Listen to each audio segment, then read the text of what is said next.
नमस्कार मित्रों, हम इस वीडियो में हिंदी भाषा का स्वरूप, उद्भव एवं विकास से संबंधित महत्वपूर्ण वस्तुनिष्ठ प्रश्नों का अभ्यास करेंगे।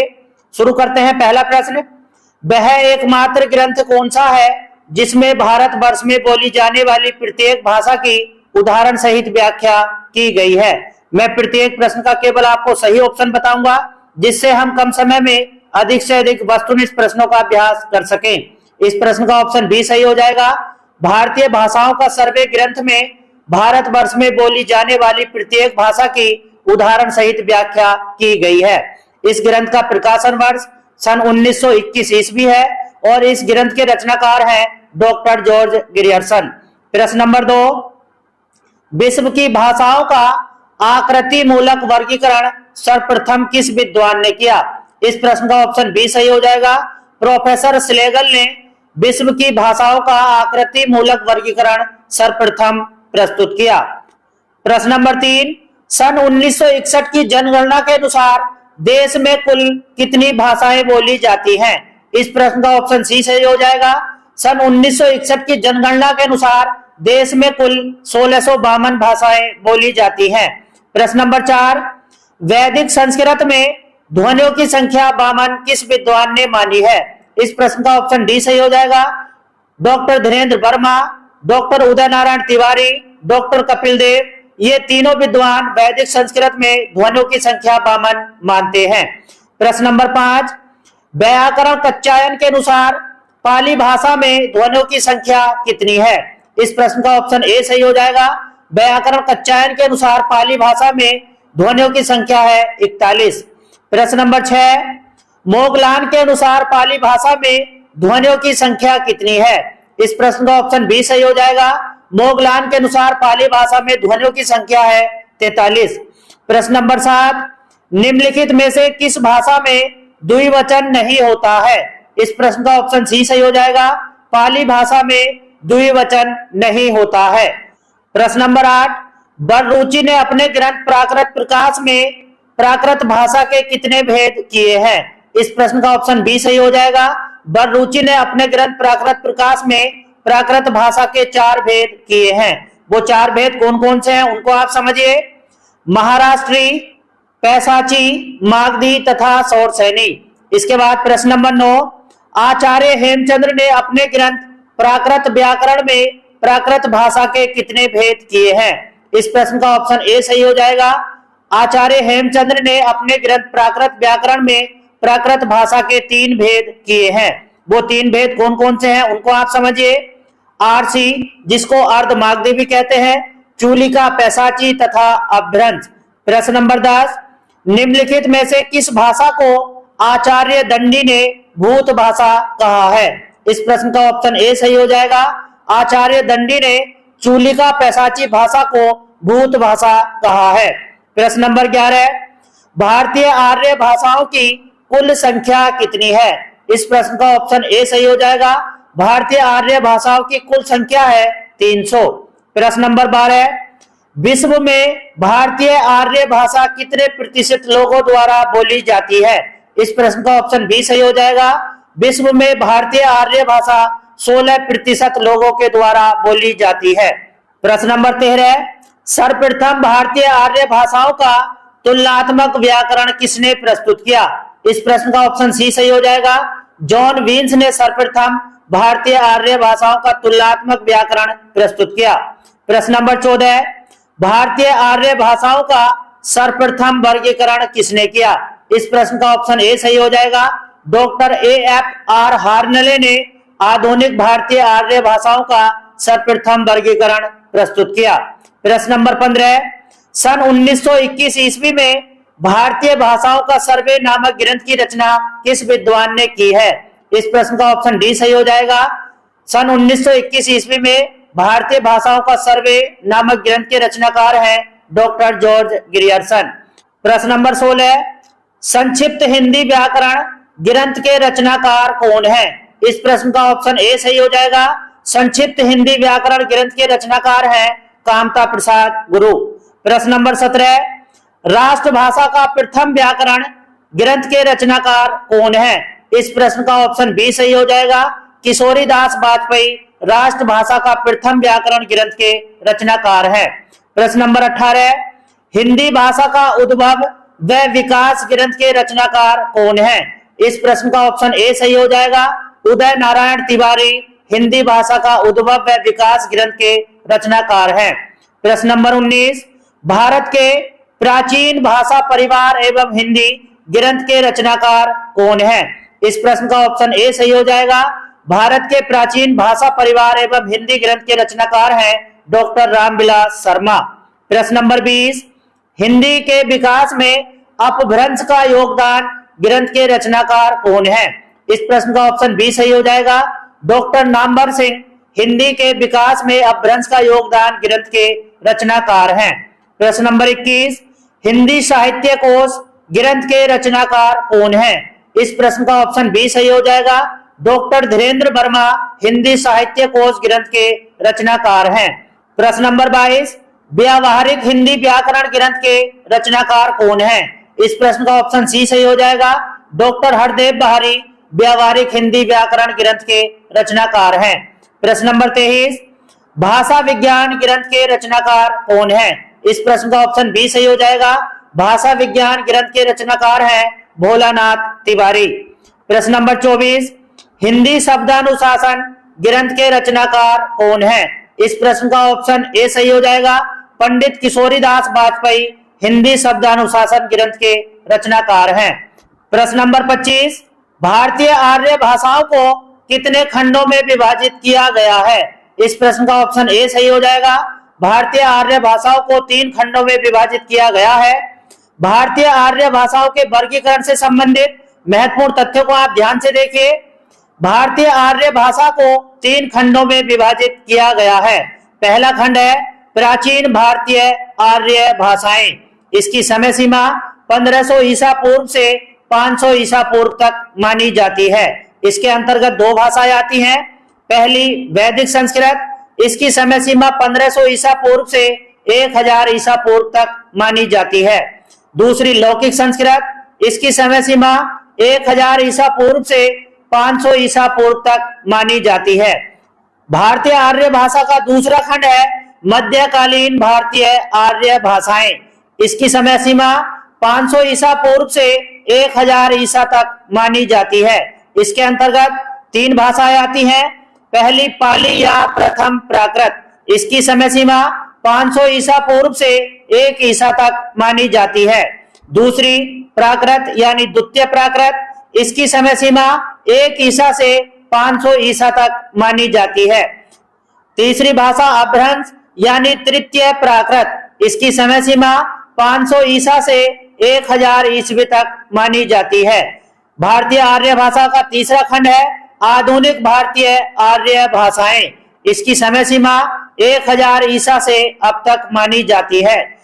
भारतीय आर्य भाषाओं के अंतर्गत आने वाली प्रत्येक भाषा की समय सीमा आप याद कर लीजिए, क्योंकि इन समय सीमा से संबंधित कई बार प्रश्न परीक्षा में पूछे गए हैं। इसके बाद प्रश्न नंबर 26, निम्नलिखित में से कौन सा ग्रंथ वैदिक संस्कृत में लिखा गया है? इस प्रश्न का ऑप्शन डी सही हो जाएगा। वेद, उपनिषद, वेदांग, ये तीनों ग्रंथ वैदिक संस्कृत में लिखे गए हैं। इसके अलावा अन्य कौन कौन से ग्रंथ वैदिक संस्कृत में लिखे गए हैं उनको आप समझिए। ब्राह्मण ग्रंथ, आरण्यक, उपवेद आदि ग्रंथ भी वैदिक संस्कृत में लिखे गए हैं। प्रश्न नंबर 27, निम्नलिखित में से कौन सा ग्रंथ लौकिक संस्कृत में लिखा गया है? इस प्रश्न का ऑप्शन डी सही हो जाएगा। पुराण, पंचतंत्र, बृहत कथा, ये तीनों ग्रंथ लौकिक संस्कृत में लिखे गए हैं। लौकिक संस्कृत में अन्य कौन कौन से ग्रंथ लिखे गए हैं उनको आप समझिए। रामायण, महाभारत, कथा सरित सागर, 10 कुमार चरित, हर्ष चरित, कादम्बरी आदि ग्रंथ तथा बासव दत्ता, कालिदास, भवभूति, माव आदि कवियों की रचनाएं भी लौकिक संस्कृत में लिखी गई हैं। इन सभी तथ्यों को आप समझ गए होंगे। प्रश्न नंबर 28, पाणिनि ने अपने ग्रंथ अष्टाध्यायी की रचना कब की थी? इस प्रश्न का ऑप्शन सी सही हो जाएगा। 500 ईसा पूर्व के आसपास पाणिनि ने अष्टाध्यायी ग्रंथ की रचना की थी। प्रश्न नंबर 29, पाणिनि द्वारा रचित अष्टाध्यायी ग्रंथ में सूत्रों की कुल संख्या कितनी है? इस प्रश्न का ऑप्शन सी सही हो जाएगा। पाणिनि द्वारा रचित अष्टाध्यायी ग्रंथ में सूत्रों की कुल संख्या है 4000। प्रश्न नंबर 30, पाणिनि ने अपने ग्रंथ अष्टाध्यायी में कितने मूलभूत सूत्रों का वर्णन किया है? पिछले प्रश्न में आपसे अष्टाध्यायी में कुल सूत्रों की संख्या पूछी गई थी और इस प्रश्न में आपसे अष्टाध्यायी में मूलभूत सूत्रों की संख्या पूछी गई है, इसलिए आप प्रत्येक प्रश्न को ध्यान से देखिए। पाणिनि ने अपने ग्रंथ अष्टाध्यायी में 14 मूलभूत सूत्रों का वर्णन किया है। इससे संबंधित अन्य तथ्य को आप समझिए। पाणिनि ने अपने ग्रंथ अष्टाध्यायी में 14 मूलभूत सूत्रों का वर्णन किया है, जिन्हें माहेश्वर सूत्र कहते हैं। माहेश्वर का अर्थ होता है महेश की कृपा। उपर्युक्त दोनों प्रश्नों में क्या अंतर है, इनको आप अच्छी तरह समझ गए होंगे। इसके बाद प्रश्न नंबर 31, वैदिक भाषा में स्वरों की संख्या 14 किस विद्वान ने मानी है? इस प्रश्न का ऑप्शन डी सही हो जाएगा। वैदिक भाषा में स्वरों की संख्या 14 मानने वाले विद्वान है हरदेव बाहरी। प्रश्न नंबर 32, निम्नलिखित में से कौन से मुनि संस्कृत के मुनित्रय के अंतर्गत नहीं आते हैं? इस प्रश्न का ऑप्शन डी सही हो जाएगा। वेद व्यास संस्कृत के मुनित्रय के अंतर्गत नहीं आते हैं। प्रश्न नंबर 33, पतंजलि द्वारा रचित निम्नलिखित में से कौन सा ग्रंथ है? इस प्रश्न का ऑप्शन डी सही हो जाएगा। महाभाष्य, सांख्य शास्त्र, योग शास्त्र, इन तीनों ग्रंथों के रचनाकार पतंजलि हैं। प्रश्न नंबर 34, निम्नलिखित में से किस विद्वान ने वार्तिक की रचना की है? इस प्रश्न का ऑप्शन बी सही हो जाएगा। कात्यायन ने वार्तिक की रचना की है। प्रश्न नंबर 35, आकृति के आधार पर संस्कृत किस प्रकार की भाषा है? इस प्रश्न का ऑप्शन बी सही हो जाएगा। आकृति के आधार पर संस्कृत संयोगात्मक भाषा है। प्रश्न नंबर 36, आकृति के आधार पर निम्नलिखित में से कौन सी वियोगात्मक भाषा है? इस प्रश्न का ऑप्शन डी सही हो जाएगा। आकृति के आधार पर हिंदी, अंग्रेजी, बांग्ला, ये तीनों भाषाएं वियोगात्मक भाषाएं हैं। प्रश्न नंबर 37, पाली शब्द की उत्पत्ति पंक्ति शब्द से किस विद्वान ने मानी है? इस प्रश्न का ऑप्शन बी सही हो जाएगा। पंडित विष्णु शेखर भट्टाचार्य ने पाली शब्द की उत्पत्ति पंक्ति शब्द से मानी है। प्रश्न नंबर 38, पाली शब्द का संबंध पाटलिपुत्र से किस विद्वान ने जोड़ा है? इस प्रश्न का ऑप्शन ए सही हो जाएगा।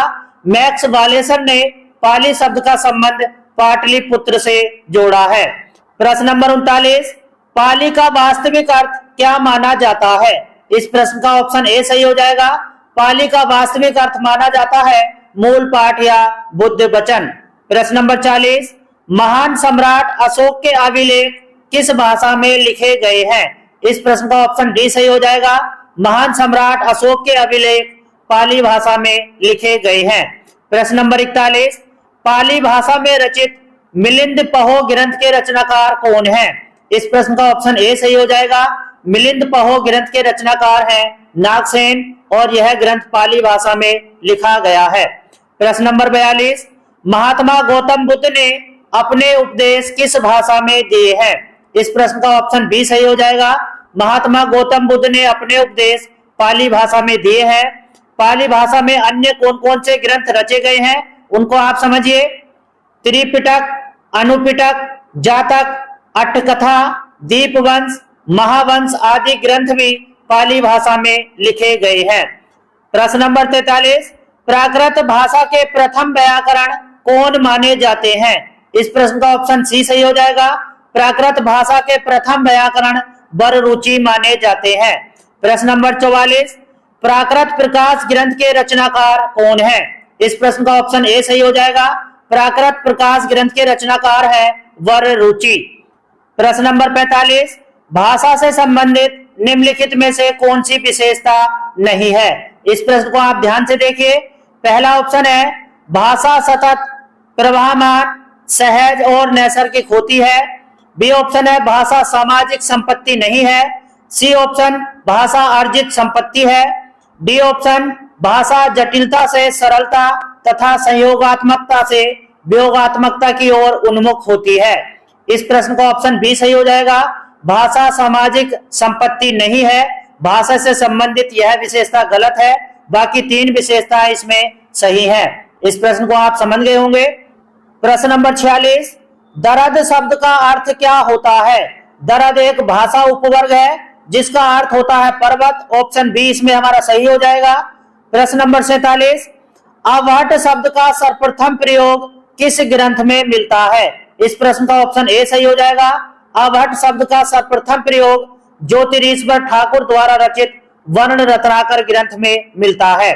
प्रश्न नंबर 48, किस विद्वान ने अपभ्रंश और आधुनिक भारतीय आर्य भाषा के बीच की कड़ी को अवहट कहा है? इस प्रश्न का ऑप्शन सी सही हो जाएगा, डॉक्टर सुनीति कुमार चटर्जी। प्रश्न नंबर 49, विश्व में भाषा परिवारों की कुल संख्या कितनी है? इस प्रश्न का कौन सा ऑप्शन सही होगा? आप मुझे कमेंट करके जरूर बताएं। हमने इस वीडियो में हिंदी भाषा के स्वरूप, उद्भव एवं विकास से संबंधित महत्वपूर्ण वस्तुनिष्ठ प्रश्नों का अभ्यास किया है। हम साथ साथ हिंदी साहित्य के इतिहास को भी पढ़ रहे हैं। यदि आपने वह वीडियो नहीं देखी है तो आप उन वीडियो को देख सकते हैं। इससे अगली वीडियो में हम हिंदी भाषा की बोलियों से संबंधित महत्वपूर्ण वस्तुनिष्ठ प्रश्नों का अभ्यास करेंगे। यदि आपने अभी तक इस चैनल को सब्सक्राइब नहीं किया है तो चैनल को सब्सक्राइब कर लें और बेल आइकन जरूर दबाएं, जिससे मेरी प्रत्येक वीडियो को आप देख सकें। क्योंकि इस चैनल से जुड़कर आप बिल्कुल मुफ्त में घर बैठे Hindi TGT, PGT, LT grade, net सभी परीक्षाओं की बेहतर तैयारी कर सकते हैं। वीडियो आपको कैसी लगी कमेंट करके जरूर बताएं। मिलते हैं नेक्स्ट वीडियो में। वीडियो देखने के लिए धन्यवाद।